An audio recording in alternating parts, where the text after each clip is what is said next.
우리나라 시간으로 14일 새벽 2시에 열린 애플 이벤트에서 온갖 루머를 양산하던 아이폰 12가 드디어 공개되었습니다.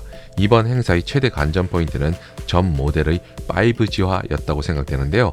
미국 최대 이동통신사인 브라이즌과 협업해서 밀리미터파 서비스인 브라이즌 5G 울트라 와이드 밴드를 제공하기로 했다고 합니다. 애플 최고 경영자인 팀 쿡은 이를 통해 초고속으로 데이터 다운로드, 업로드하여 고화질의 동영상 스트리밍과 빠른 게이밍 서비스를 제공할 것이라고 밝혔는데요. 브라이즌 최대 다운로드 속도는 4.0Gbps, 최대 업로드 속도 2.0Gbps를 제공할 것으로 알려졌습니다. 이를 통해 본격적인 5G 시대로 전환하고 활기를 불어넣을 것으로 전망되는데요. 애플 이벤트에서 공개된 아이폰 12 모델은 총 4종류였습니다. 5.4인치 미니 모델과 6.1인치 일반, 6.1인치 프로, 6.7인치 프로 맥스로 나뉩니다. 이는 전작의 아이폰 11보다 한 종류 더 늘어난 것이라서 소비자들의 선택폭은 그만큼 늘어났다고 보여지고요. 특히 미니 모델의 경우에는 5.4인치 크기로 아이폰 SE2와 아이폰 8 중간 정도 크기에 해당하며 휴대와 사용성이 돋보이는 것이 특징이라 할 수 있겠습니다. 디자인은 IT 팁스터들의 예상했던 것과 같은 모서리가 직각을 이루는 베젤을 적용한 것이 특징이라 할 수 있을 것 같습니다. 이는 아이폰 4를 연상시키기에 충분하다 보이고요. 전작보다 11% 더 얇고 부피는 15% 작아졌으며 16% 더 가벼워진 무게가 눈에 띄는군요. 물론 노치 크기 변화는 없었지만 얇은 베젤 덕분에 멀티미디어 콘텐츠 감상의 몰입감은 전작보다 나아졌다 할 수 있을 것 같습니다. 디스플레이는 4종류 모두 슈퍼 레티나 XDR OLED를 채택했습니다.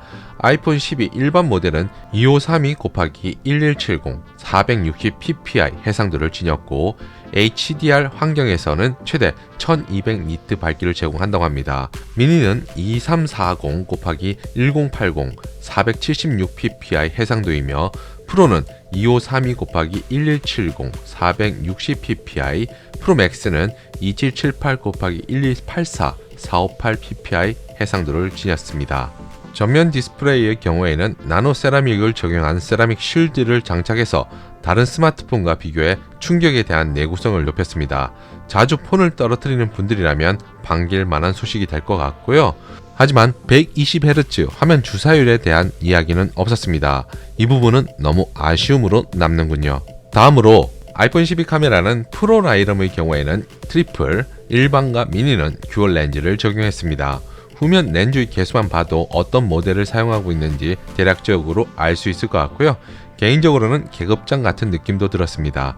카메라 관련해 한 걸음 더 자세히 들여다보면 프로와 프로 맥스 라인업에는 광학식 손떨림 OIS 센서가 탑재되었고 1200만 화소 망원 렌즈도 추가되었습니다. 여기에 2.5배 광학 줌도 지원하며 센서 크기도 더 커져서 저조도에서 전작보다 고품질 사진 촬영이 가능해졌고 TOF 3D 센서도 적용되어 고해상도의 3D 사진 촬영과 함께 AR 증강 현실 기능을 이용할 수 있다고 밝혔습니다. 프로맥스에는 아이패드 프로 4세대에 적용되었던 라이다 센서가 탑재되었고 이를 통해 AR과 VR 등에 사용할 수 있어 향후 이와 관련한 다양한 앱 출시도 기대해 볼 수 있을 것 같습니다. 아이폰 12 미니와 일반 모델에는 초광각, 광각 렌즈가 각각 탑재되었고요. 프로세서는 5나노미터 공정 기술이 적용된 A14 바이오닉 칩셋이 들어갔습니다. 초당 최대 11조회에 달하는 연산 능력을 갖춘 새로운 16코어 뉴럴 엔진을 탑재하여 머신 러닝 앱 구동을 개선했다고 합니다. 이를 통해 이미지 인식과 자연어 학습, 모션 분석 등을 위한 강력한 온 디바이스 경험을 제공한다고 합니다. 아이폰 11과 비교해서 배터리 수명을 1시간 이상 늘렸고 페이스 아이디도 더 빨라졌으며 디지털 줌 기능도 크게 향상되었다고 합니다. 색상은 미니와 일반 모델의 경우 블랙, 화이트, 프로덕트 레드, 그린, 블루 이렇게 5가지로 구성되었습니다. 블루의 경우에는 애플워치 6에서 먼저 선보인 적이 있어 그렇게 낯설게 다가오지는 않을 것 같고요. 프로와 프로 맥스는 골드, 실버, 그래파이트, 퍼시픽 블루 이렇게 총 4종으로 구성되었습니다. 그 외 전 모델의 새로운 운영체제인 iOS 14와 함께 IP68 등급의 생활 방수도 지원한다고 합니다. 그리고 IT 팁스터들이 예측한 대로 패키지에서 충전용 전원 어댑터와 유선 이어폰은 제공하지 않는다고 밝혔습니다. 이것은 비용 절감을 위한 정책으로 생각되었지만 애플에서는 탄소 배출을 줄이는 친환경 방침의 일환이라고 밝혔습니다. 그리고 무선 충전기를 부착할 수 있는 액세서리인 맥쉐이프와 인공지능 스피커인 홈팟 미니도 선보였습니다. 출시일의 경우에는 우리나라는 인도 등과 함께 1.5차 출시국에 포함되었습니다. 그래서 아이폰 12와 아이폰 12 프로 모델을 23일부터 사전 예약에 들어가서 30일에 정식 출시된다고 합니다. 미니와 프로 맥스의 국내 출시일은 추후 공개된다고 하고요.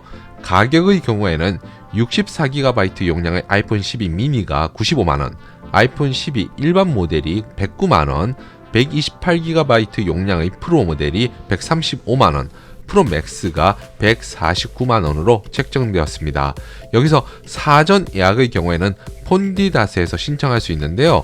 요금 할인 25%, 기기값 할인 25%, 이렇게 총 50% 폰디다스 단독으로 혜택이 가능하다고 하니 사이트를 방문해서 사전 예약, 알람 신청을 하면 좀 더 많은 혜택을 기대할 수 있을 것 같고요.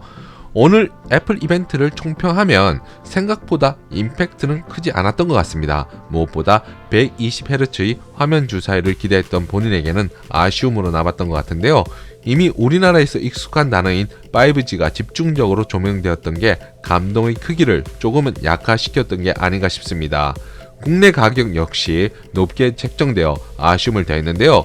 최소한 미니 모델의 경우에는 국내 출고가가 70만원대를 유지해줬으면 어땠을까 싶습니다. 하지만 똑딱이 카메라 시대의 본격 종말을 알린 카메라 성능은 특히 비디오 촬영에 특화되어 별도 장비 없이도 괜찮은 퀄리티의 결과물을 얻을 수 있을 것 같은데요.